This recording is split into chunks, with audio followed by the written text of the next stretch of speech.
And welcome to another edition of the Throwing Bagels Podcast. Kevin Mooney here with you alongside Jason Hamo. Hey, Jason. Hey, Kevin. How are you doing? Hey, I'm great. How are you? Very good, thanks. And Chris Douglas here with us as well. Chris, what's up? Howdy. Living the dream, Kevin. Living the dream, baby.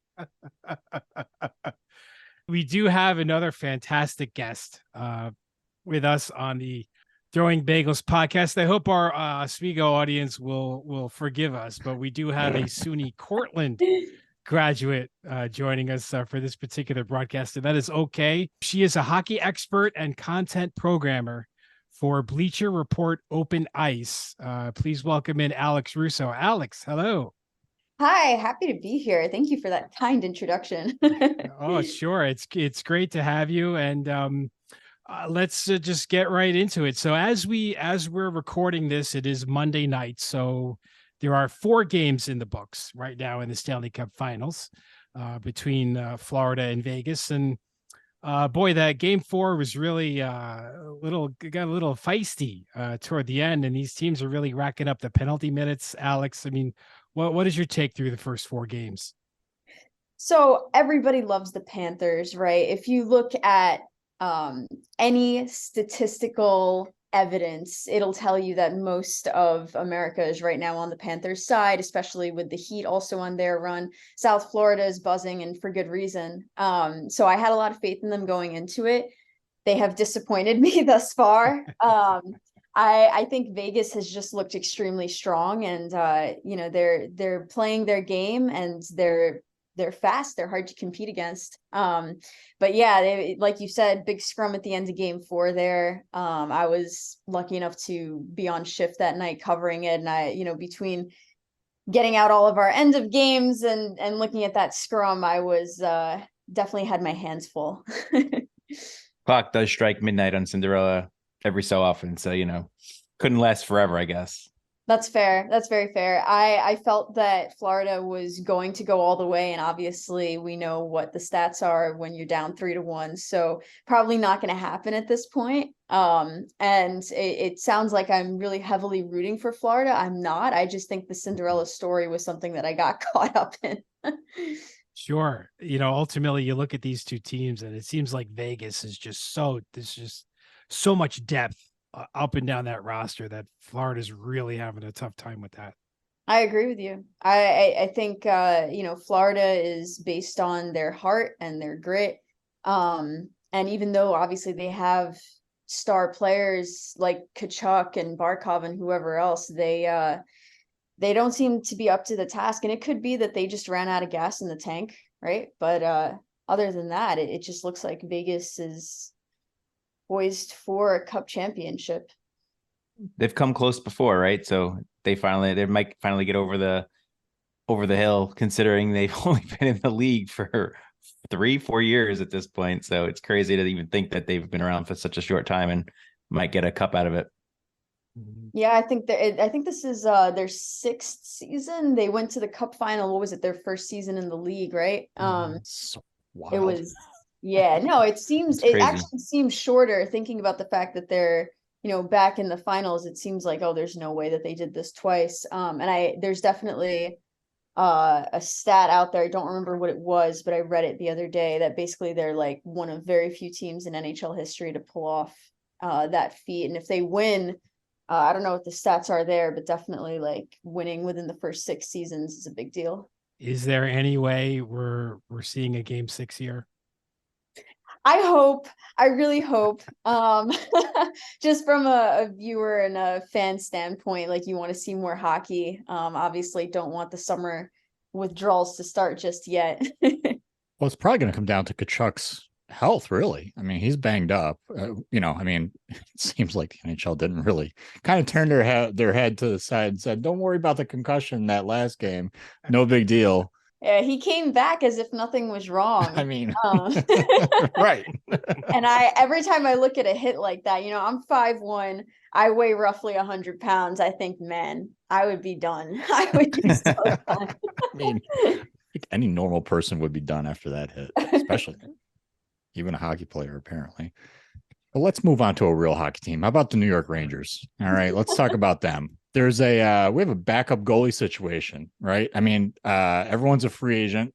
I mean, I'm available to play. Kevin's available to play. Jason's, I mean, we're all available to play. If they need to sign a backup goalie, we're here. Have you had any insight as to what's going on with the backup goalie situation with the Rangers? I wish I could tell you. That is the question of the hour, right? I feel like they're probably more focused right now on finding a coach. Rumor had it that they let go of Jim Ramsey because he basically told everybody that there was a fight between Drury and Gallant. And I had the unfortunate day of being at game 4. And so I, remember walking out of that arena, you just felt that things were going downhill. And so now looking into the off season and, trying to come up with all these plans, I think you can't even begin to think about backup goalie, line combinations, anything like that until you figure out who's on your roster. And that's just very difficult for them right now. Limited cap space, and obviously that's not changing. And so it's going to be very difficult for them to figure out who to keep. Now, as somebody that got a Kane jersey recently, I would love for them to keep. that was a very strong move on your part. Very bold. It could be a collector's item at some point. It wasn't me. It was a gift. It was for my birthday. But yeah, it was beautiful, and I don't want to, have to look at it and cry so soon. So speaking of the coaching search, there's been many coaches that have come off the board in the last few weeks. The Rangers just seem to be sitting there like just waiting. They don't seem to really be doing much. I've heard they've interviewed some people, but there's really not much going on. My first thought is, are they really waiting to see if the NHL is going to reinstate Joel Quenneville? Because God forsake it, if they do, I will not be a happy camper at this point. But I mean, other than that, who else is out there? The last people out there really are Pete Laviolette. And I can't imagine they're going to go with someone with limited experience. It's everything you said is entirely right. I don't think that they're waiting for Quenneville to be reinstated. It would look like that. But I almost feel like they're not thrilled with their options, and they're choosing from, or trying to choose from, the best of, I don't want to say the worst. I mean, I'll do credit to whoever they're interviewing, but every team needs something specific, right? And so a coach that could be incredible for one team would be terrible for another. And so that's where that process of interviewing comes in. And, I think what I want to see from a coach that they're going to hire is making sure that there's adequate amount of time for the kids to grow. I mean, I look at guys like Capo Caco, Lafreniere, right? Like, what has gone on in the last couple of years to make them grow? Almost nothing. And that's been through 2 different coaches. So something needs to change on that line, or somebody's doing a really terrible job with scouting reports. But I tend to not think it's the latter. Should Gallant have been fired after a season like that, or should he have been allowed to try to right the ship? I think initial reports, he was very upset about people even talking about the concept of him being let go. He thought it was outlandish, and then it happened, and who knows what he's been up to since. But I didn't think it was so outlandish. I mean, I'm all for giving a second chance, but you see a team like the Devils, who had no playoff experience. I thought it was going to be a 7-game series, which is fine, but you can't not score in game 7. So, and it's happened one too many times. The moment is too big, and it's never the goalie for the Rangers, right? It's always Shesterkin. It's always, Lundqvist, whoever. But I just feel like at the end of the day, they knew it was going downhill and didn't do anything to fix it. And that's on Gallant. Like, he didn't make any changes. He didn't adapt, and he let a team with no experience go into the second round. And then look what happened with Carolina. And I got to be honest, I didn't even think Carolina was that good. I do agree with you that Gallant should have made some changes, right? He should have been able to adapt a little bit. But at the same time, players really didn't step up. Mika Zibanejad had a pretty horrific series for the most part. Patrick Kane and Tarasenko, I mean, the only times they really scored was when the Rangers had those outbursts, in the first few games. Other than that, they really didn't do anything. Kane just seemed like he was coasting half the time, and maybe it was his hip. We don't know that, right? We don't have any idea if that was bothering him. But from my perspective, do you think the players have to take some of that blame as well? Yeah, absolutely. Absolutely. And last season there was a rumor, I believe, that Panarin had hurt his back, and maybe that was the reason he wasn't playing so well. But then when it happens a second season in a row, I start fearing that he's turning into Rick Nash. And I Don't say that. I'm sorry, let me take it back. No, I mean it's like my worst fear actualized, right? I don't want to see that happen. And no disrespect to Nash, he was great during the regular season. But I you don't want to see that from your star players, and I think that's where it falls on coaching. If you're not getting that from a guy that is tried and true and proven to step up big, I mean, he's called Showtime. What better name are you going to get if you're not stepping up? And so if Gallant wasn't getting that from him, it's probably something Gallant was doing wrong. I can just see this now, that the Rangers will hire a retread like a Laviolette, and it'll be a retread higher, and you'll be left with crossing your fingers and hoping for the best. I mean, that's what I tend to do anyway, but maybe a little extra right now. I actually saw reports a little earlier today that Laviolette is kind of next in line. I admittedly didn't read the whole article, probably because I didn't want to, in part, but we shall see what happens there. There's a lot of retreads lately. Yeah.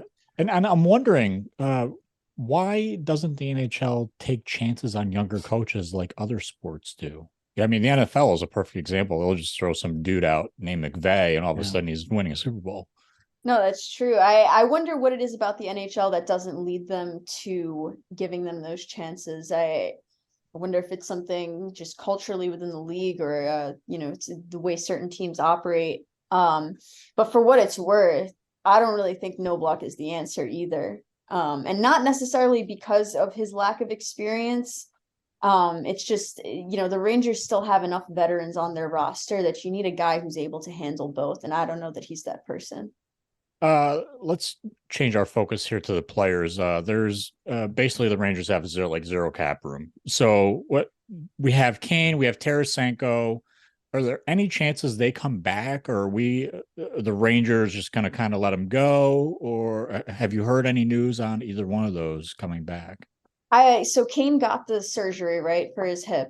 I think his timetable to return is like 4 to 5 months or something of that nature. So, to our point earlier, that was definitely bothering him. And I think he's going to want a shot at playing after being recovered and fully healed, and hopefully, doing more of that goal I think we saw in game 2. But I would love to see him come back. I promise, not just because of the jersey, but I do really want to see him come back. You obviously can't keep both. There's just no way. I'm not really good at math, but I know that there's no way that you can keep both of them. And then you have guys like Lindgren and Miller, and honestly, between those two, I'd keep Lindgren, even though he's getting a little banged up. But guy's made of titanium. I believe he has a few more tough hits that he can take before he really starts looking like he's in bad shape. It seems like all hockey players are made of titanium. I mean, so, some of these injuries that come out after the Stanley Cup, he played with a broken vertebrae. Right. His brains were scrambled into his eyeballs, but no problem. He's good. He'll be back in 4 weeks. Like, it's just insane. And they're playing on freaking swords on ice. Like, what an insane game this is that we love. It really is, and that's why we love it, right? It's so different, it's so unique, and there's so much skill that goes into it that people don't recognize. And I would love to see the skill angle of hockey marketed even more than just the physical angle of it. I'm all for fighting, I'm all for banging on the glass during a game, but I really do feel that the skill level of hockey is just insane, and what these players go through, right? I mean, we don't see this in basketball, baseball. I mean, football is a little bit of its own entity in that regard, but the way these guys get hit, the way they can get hit, get up, as Rocky says, right?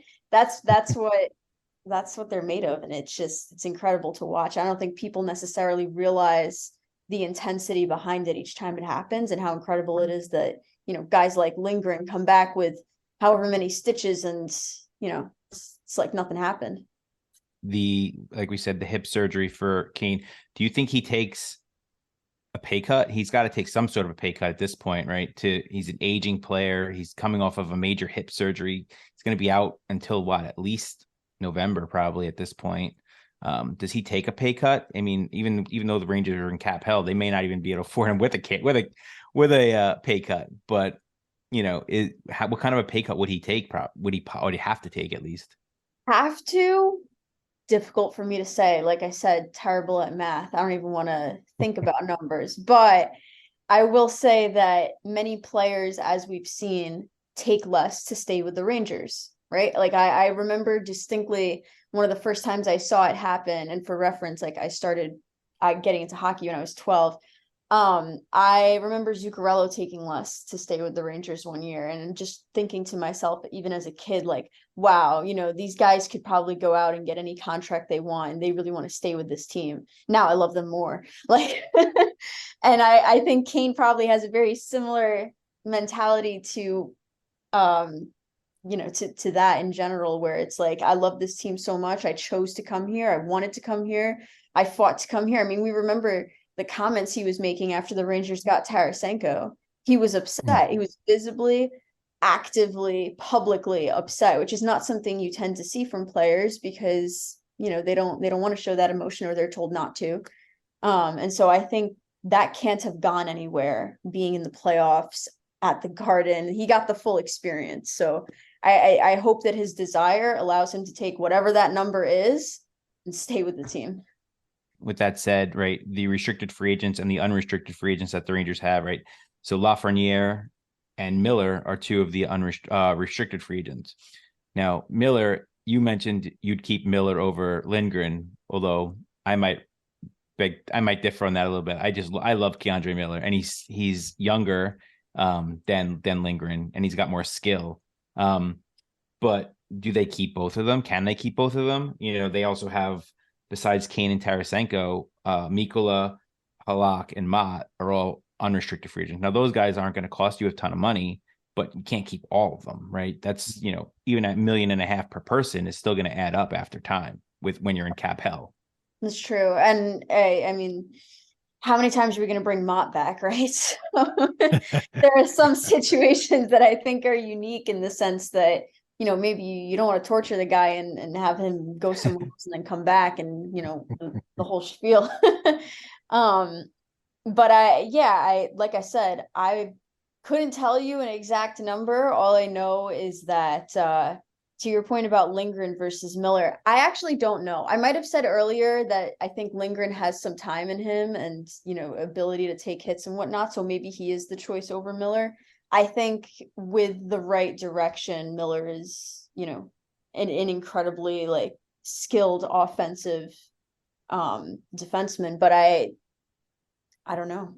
It's a very valid point that you bring up between the two of them, because they're both bringing you an element of physicality the rest of the team doesn't have. Mm-hmm. But it's tough to say who I'd choose. This is why I'm on the media side of things and not the front office. Yeah, I would love to bring Mikkola back. You know, the guy was basically a throw-in in the Tarasenko deal, and he became he became one of their top defensemen. You know, Miller gets suspended and he steps right up in his place, and you know, he became one of their best defensemen in the playoffs. Yeah, I mean, when he got here, he was taking a hell of a lot of penalties, and I was getting worried. Mm-hmm. But he proved himself after a while, and I would love to keep him. And apparently he was a big part of the deal that the Rangers made to get Tarasenko in the first place. So they must have really liked him. Okay. I thought he was more of a throw-in, but okay. That's interesting to know that. Yeah, I know. I just remember reading reports that he was apparently a big part of the deal, and I thought the same when I saw it. I was like, yeah, it's good scouting. Yeah. Is Drury's job safe? Next question. Okay. God, I hope Drury's not hearing. Listen, as somebody who's always wanted to work for the team, I'm gonna say it this way. I notice a lot of what goes on beneath because of like who we work with. And I know that a lot of people think he has very grand ideas and they don't necessarily agree with the execution. Like that's what it comes down to, of what I've heard from people. And so maybe he does ultimately have this grand, great vision that we're not getting there in our heads, but he's not so bad. I kind of trust the madness. All right, so let's jump in the time machine. Let's go back. You said you really started to follow the Rangers at the 12. You were 12, or yes. So, but at the time, was there another sport in your life before hockey? So, my grandfather, my paternal grandfather, was in the Navy with Roger Staubach, and so naturally, even though I know every time these words come out of my mouth, I'm hated by so many more people. I'm a Cowboys fan. Oh, come on. I'm sorry. But come on, it's a cool story, right? Yes. I'll give you that. Yeah, so because of that, I grew up a Cowboys fan before I was ever a Ranger fan, but candidly, I didn't really have the opportunity to follow sports the way I wanted to. It wasn't exactly something that my mom was thrilled with, so I wasn't really. It was very misogynistic. I will say that, like the idea of like, oh, because she's a girl, she can't follow sports, whatever. And so that happened to me for a while. But my dad, who is my best friend in the world, was like, she seems to like it. So, and then obviously I was like, you know what? I like it so much, I'm going to make a career out of it. So it's been like the best thing that ever happened to me, but it took a while to find it just because, I didn't exactly have that opportunity, but, yeah, no, it's led me to great places, and it's the best thing. Even when the Rangers break my heart, I still say that. Yeah, like you said before, growing up on Staten Island, a Dallas Cowboys fan. I don't know about that. It's been rough. Most of my friends are Giants fans, and so obviously that rivalry is difficult to tolerate. But my best friend is a Jets fan, so no rivalry there. We tolerate each other. But yeah, football was my first love, I guess, in that way. And hockey entered the scene actually because of Marty St. Louis, who Marty. Yes, yeah. I love that man so much. He just was such an inspiration. Obviously, the story of him losing his mom and coming back to play and then scoring the goal on Mother's Day. We posted a throwback on Open Ice a couple of weeks ago on the day that it happened, and it was just like so surreal to me to be posting about that moment, because that was what started all of this.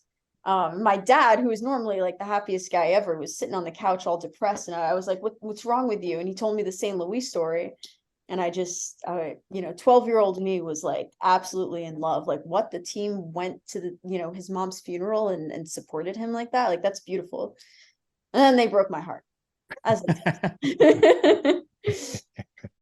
When did journalism, the idea of pursuing a beat writer job, or when did that start developing? Really soon after. I mean, I always loved writing. And as I've said a couple of times, I hate math. I can't do math. Numbers scare me. And so I always knew I loved writing. And so I guess in my head, literally a few months after I started following hockey, I thought to myself, you love writing, you love hockey, you can combine them. And I was like, this is the best thing ever. And then I realized I actually enjoy speaking even more than writing. So I've tried to be in that role with a couple of things that I've done.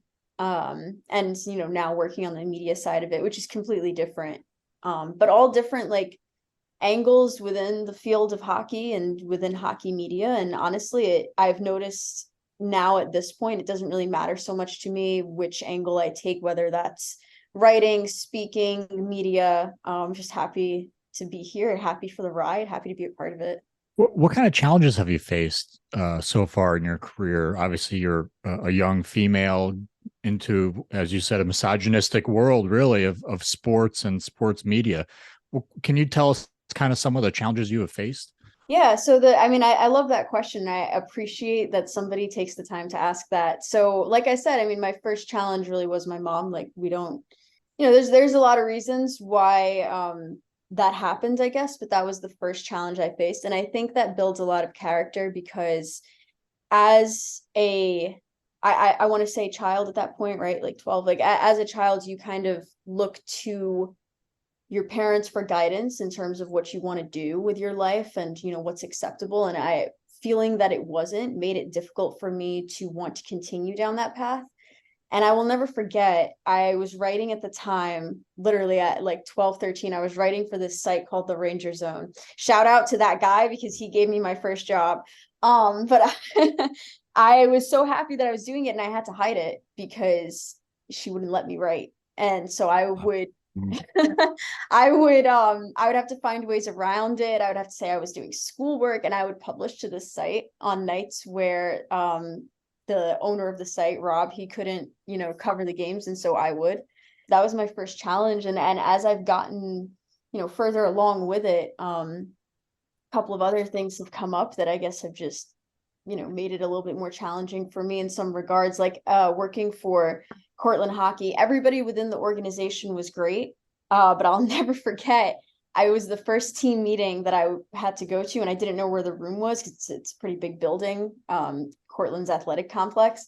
And I asked some guy for directions. I gave him the room number, and he goes, "You have the wrong room." I'm like, "What do you mean I have the wrong room? Why would I, like, you don't know where I'm going?" And I ended up finding the room. It happened to be down the hall. And I opened the door, and the coach was like, "Hi, Alex." And the guy just looked at me like, "Oh my God, what just happened? She just went into the hockey room." Like, yeah, I did actually. So it's moments like that that I think have really defined it, my very short career so far. But I've also had a lot of positives. Like I said, my dad, and my friends are really supportive of everything I want to do. So I'm more lucky than not. Do you have someone you looked up to in the industry? We'll take your father out of the equation for a second. In the industry, man or woman, like, I know obviously we've spoken in the past about who we've looked up to, when we were kids, growing up. Who did you look up to? So I've always loved Catherine Tappan. I think she's so polished. I think she knows everything. I just love how she speaks. I love the uniqueness to her voice, and I just feel like she's the best. I don't know. I've always felt like she's the best. And I remember as a kid, like looking up to her and being like, that is exactly what I want to do. And like I said, I don't really care so much about the specific avenue, whether that's writing, speaking, media, but that ultimately her job and what she does and how she does it. Oh my God. I don't know what I would give to be able to be her and have that. Is your goal to be strictly a writer, or do you want to do on-air work as well? So the goal is definitely to be on air. I want to, in a very ideal world, be someone like John Giannone. I could see myself interviewing players during intermission, that little bit of airtime, but obviously working the games at the games close with, the players and whoever's in the locker room. That to me is the ideal position because that's kind of what I was doing at Cortland for a while. And it was a position that I had created there of doing interviews with the players during intermissions, because obviously you don't see that in, Division III NCAA sports. But it was great to have founded something like that and then realized through that this is exactly what I want to do. So it'll take some time, and hopefully, by the time I get there, I've had all this experience through all these different mediums that it's a little less daunting. But to think about it is like, well, it's a lot of people that would kind of be looking at me interview some guy as opposed to NCAA D3. So we have time. How did Cortland wind up on your radar? So I was at a fair with my boyfriend at the time from high school, and we were kind of trying to look together, I guess. And so really that's how Cortland happened. So I mean, it's kind of the craziest story, because I feel like a lot of how I've ended up where I am is, you know, random people, random adventures, random endeavors. And ultimately Cortland was one of the best decisions I ever made. I know we're rivals, so I won't, you know, go too crazy talking so great about them, but I do love Cortland. It was the best. Most people say 4 years, right? It was the best 2.5 years that I experienced. But yeah, it completely ended up on my radar by accident. And in fact, a lot of people told me you should go to Oswego because of the, you know, broadcasting program. And I just Can't argue with you on that one. no, yeah. I mean, they were right. Everybody was right who told me that. And I don't know. I think by the time everybody told me, I had either applied to everything already, or I just was like, no, I know best. So, but Hey, It's worked out, I think. yeah, that's what I like to say now. Clearly, Alex, when you went to Cortland, you made your own opportunities, right? By using did you jump right in to working with the hockey team there? So the math here is a little bit weird. Okay. But so I graduated high school in 2020, which was the start of COVID. And that was, that was the same year that obviously I started college, that fall. And so Cortland was completely shut down. Like when I tell you, I basically lived in the dorms the entire first year that I was there. And so college is almost like a very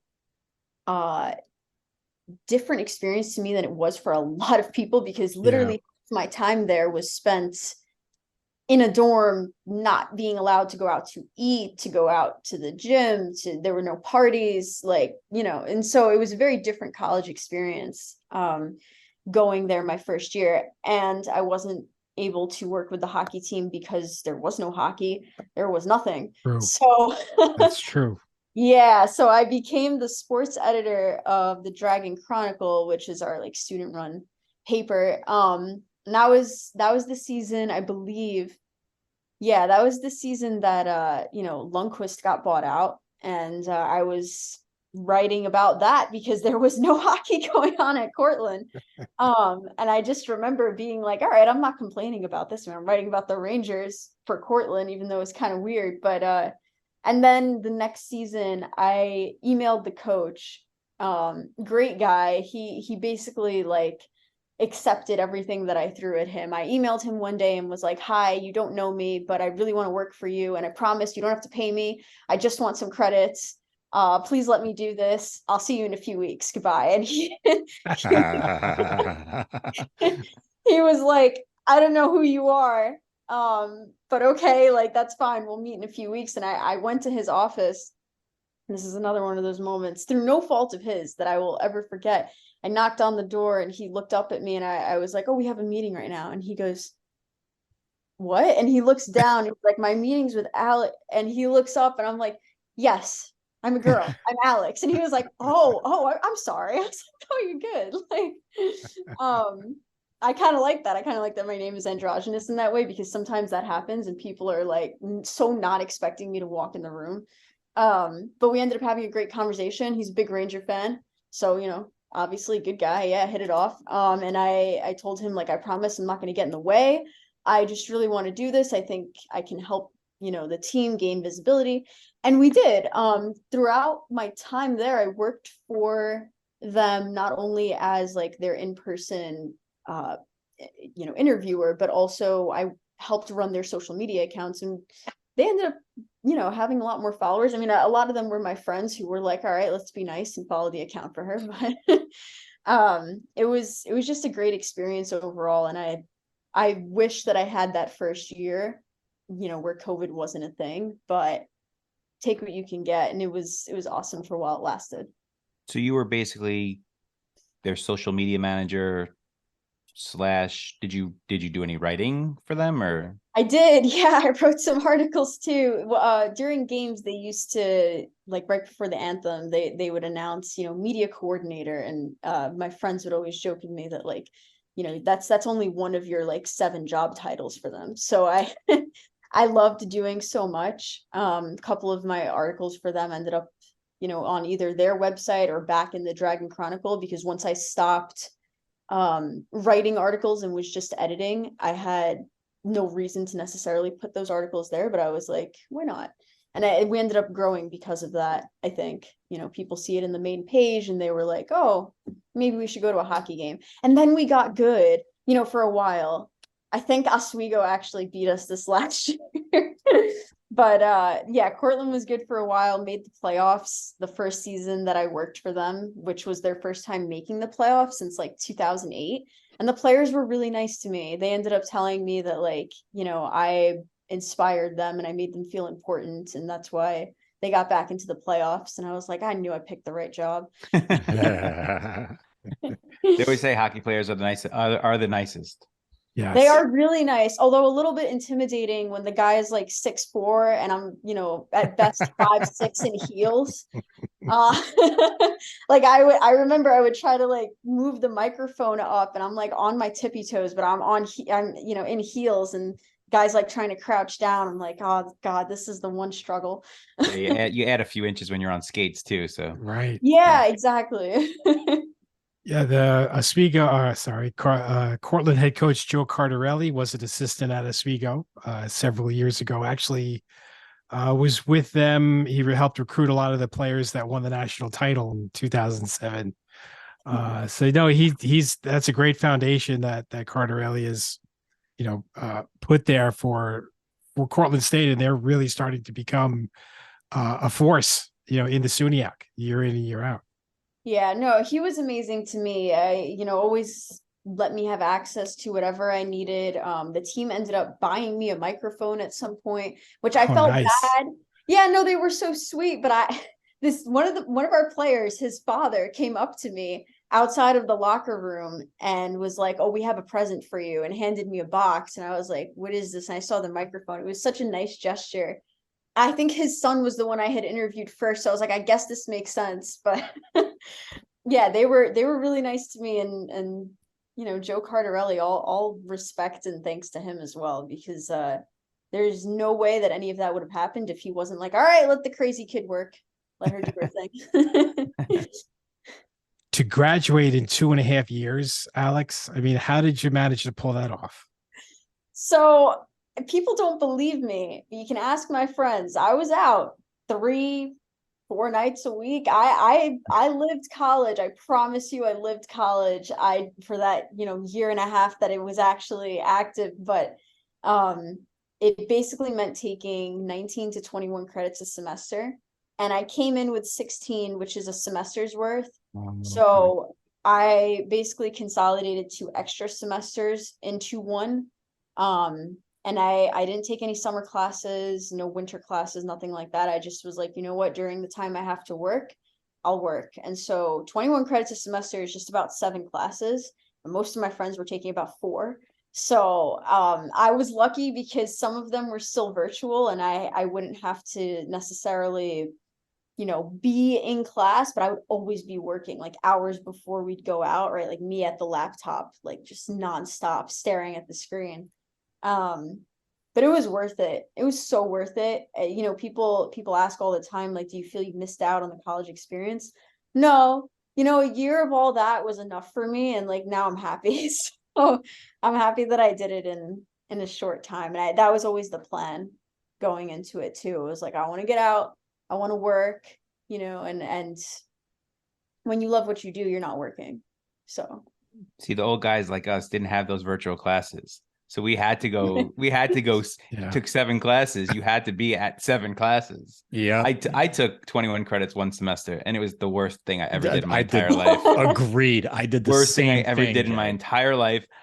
I regret it. My mother made me do it. She's like, no, you have to take 1 extra class. And I was like, why? And I did it. And I was like, this is the worst thing ever.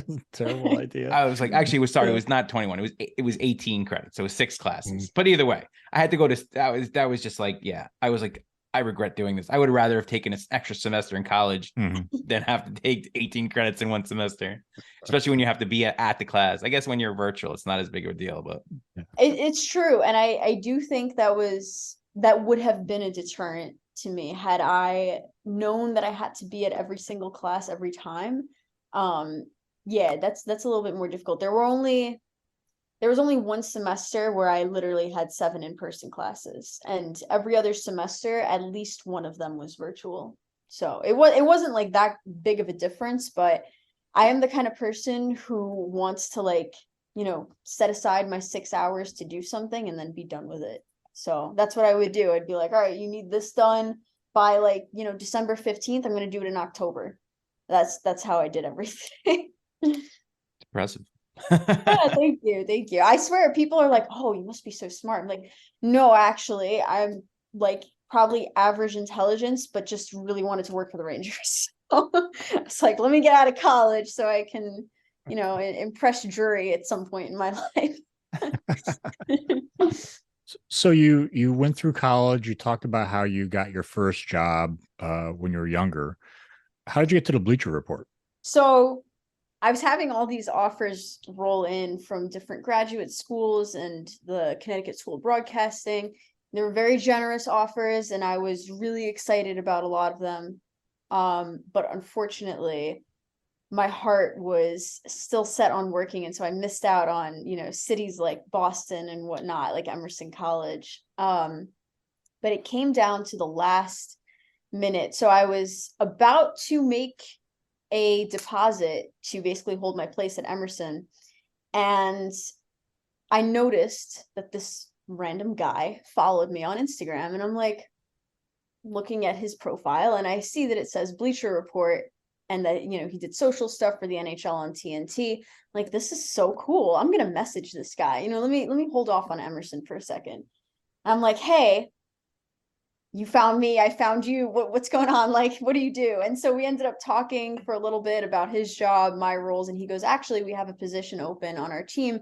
If you're graduating in, like, a month, like you say you are, you should apply.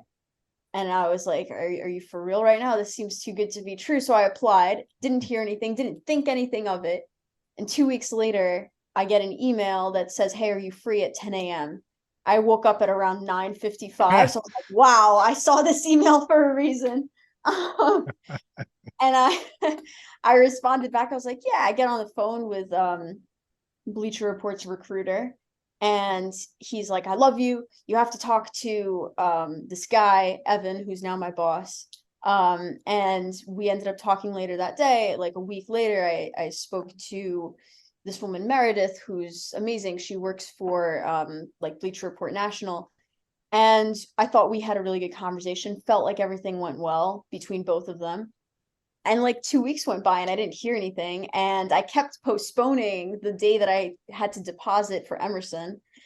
And it got down to the day that I was leaving college. Wow. And I let the deadline go by. I'm like, whatever, let it happen. And we get a call. My dad and I, as we're driving back from Cortland back to Staten Island, get a call around like 6 o'clock saying, by the way, we want to offer you the position. And I tell my dad, I'm like, you almost crashed.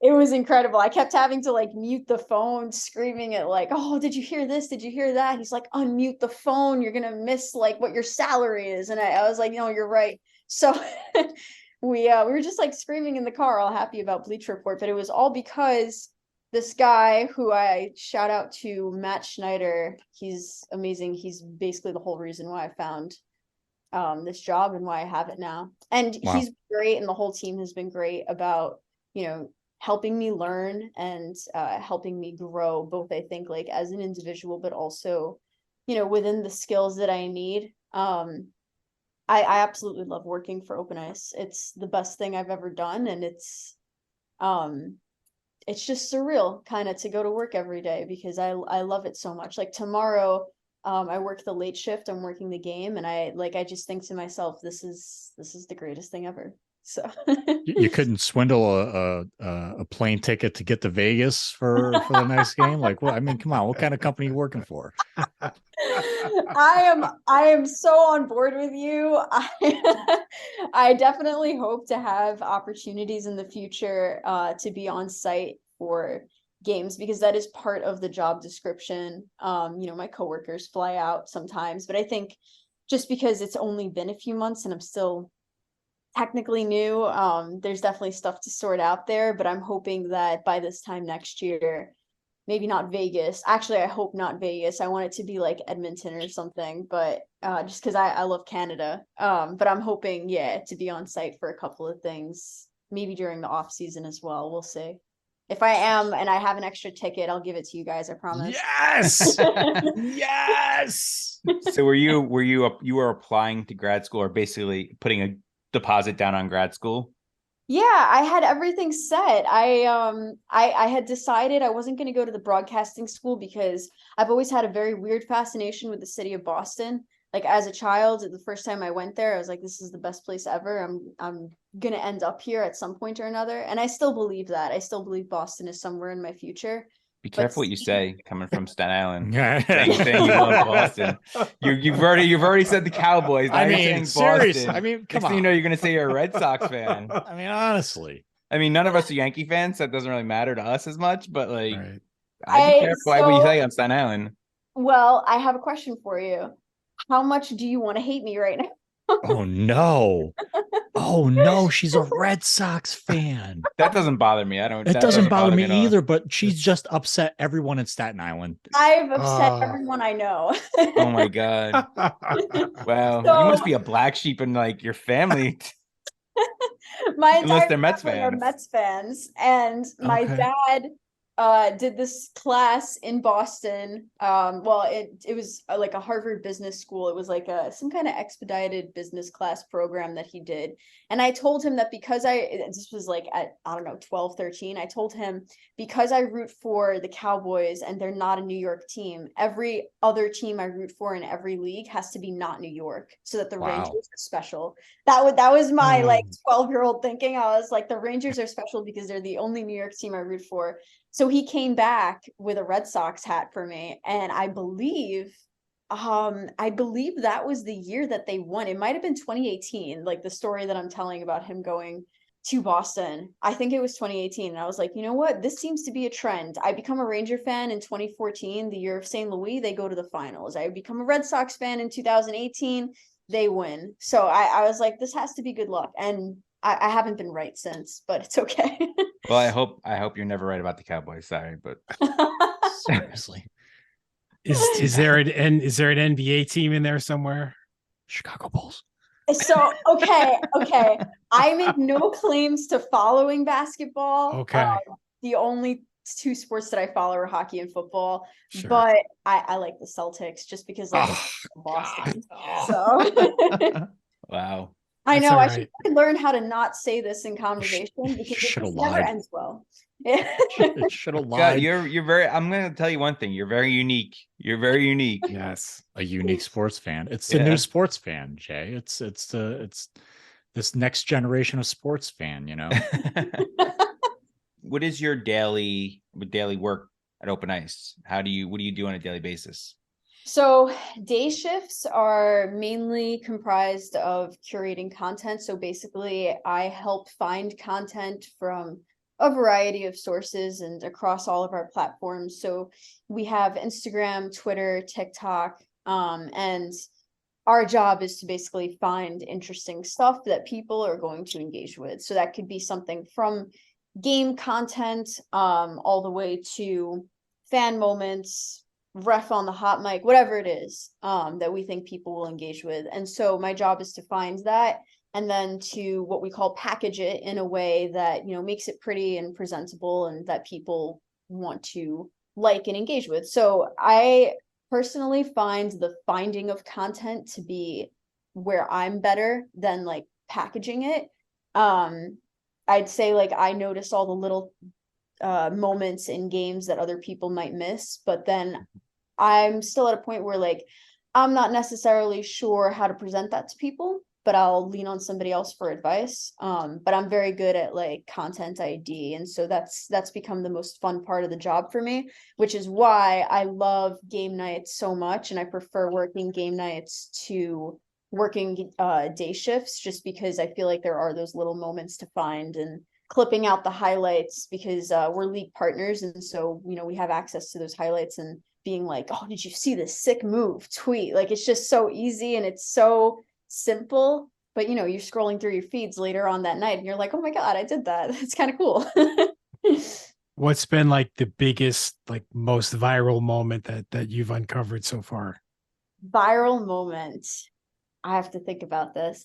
So somebody threw a catfish on the ice in Nashville, and I remember seeing it as it happened, and I went back and was like, oh, I'm sorry, what was that silver? Like, that's not the puck. I was like looking back on it, I'm missing goals, and I'm like going back in the feed to like try to find it.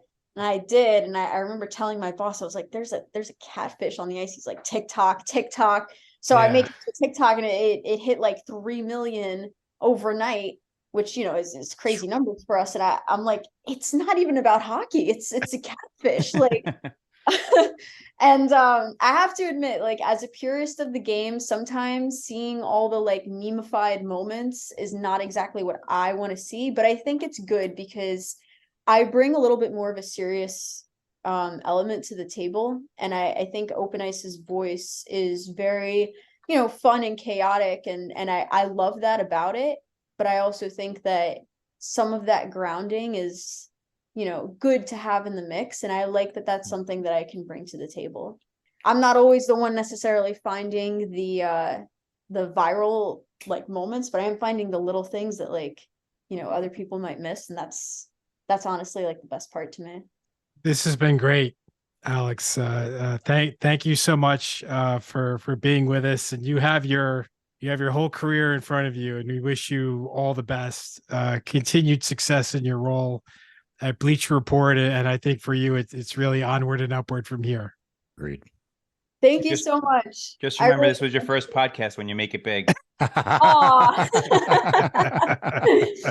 No, I had so much fun chatting with you guys, and I really appreciate being on the Throwing Bagels podcast. Definitely going to tell everyone, like and follow, go subscribe. Awesome. Thank you so much. Thank you, Alex. Of course. Let's go Rangers. And that was Alex Russo, hockey expert and content programmer for Bleacher Report Open Ice. And she's going to go places. Sky is the limit with her. I really There's do think no question about it. She's gonna go places. She definitely has a good head on her shoulders. That's for sure. She's got her bleep together, man. I mean, she does. Like, there's no question about that. I mean, just think about where we were at 20 years old or 21 years old, whatever, in college. And, I basically just wanted to have my mother in college so she can cook and clean for me. I was basically like face down in a ditch somewhere. I mean, seriously. Yeah. My mom would call me. What time did you get home last night? I don't know. 4?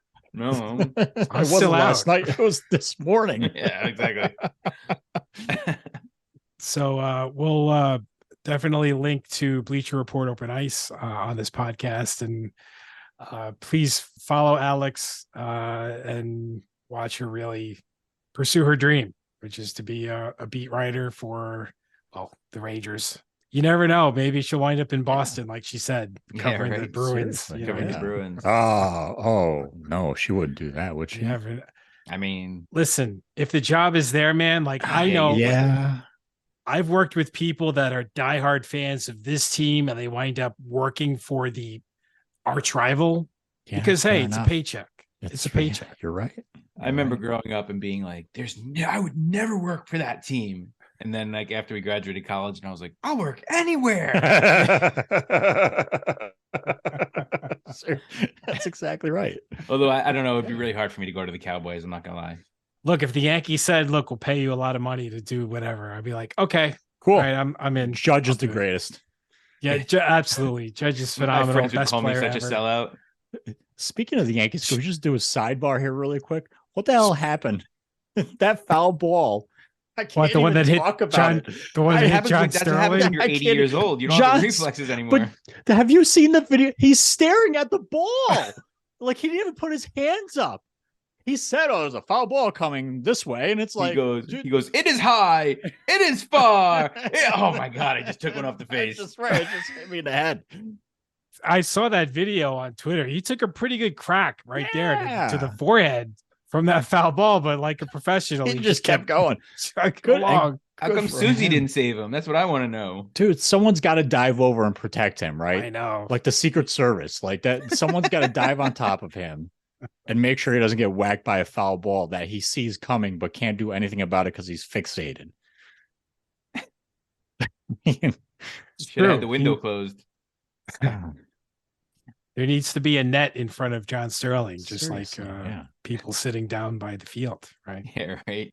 But well, since we're on the topic of baseball, how about those Mets? Huh? Oh God. Absolute garbage, dumpster fire. Next, Yeah. God. Yeah, about those I Mets. was just thinking about it today.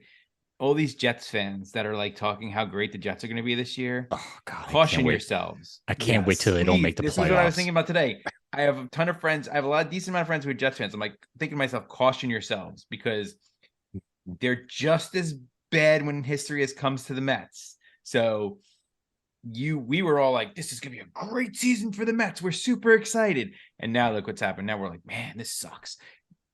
Don't be surprised if the same thing happens to the Jets. Remember, the Mets are the Mets, the Jets are the Jets. You know, And the Jets are gonna jet. it's just what they do. Unfortunately, as a Mets fan, that's why I'm so glad I didn't follow the Mets Jets rule, because I don't know what I would have done. the Giants have been the only team that has given us anything. Well, I mean, my Chicago Bulls. No, six stop. championships. Stop talking. I mean, I'm just saying. Stop I'm just throwing it out. No, No one cares what you have to say. No, Stop talking. No. We're gonna Chicago we're gonna boy. throw you off this podcast. Is what we're gonna do. Once you move out there, No one wants to hear about you and your Chicago Bulls. Just saying, man. Just saying. They're probably never going to win anything ever Good, again. they don't deserve it. Because they were god awful before Jordan got there. Good. They Yeah. deserve it.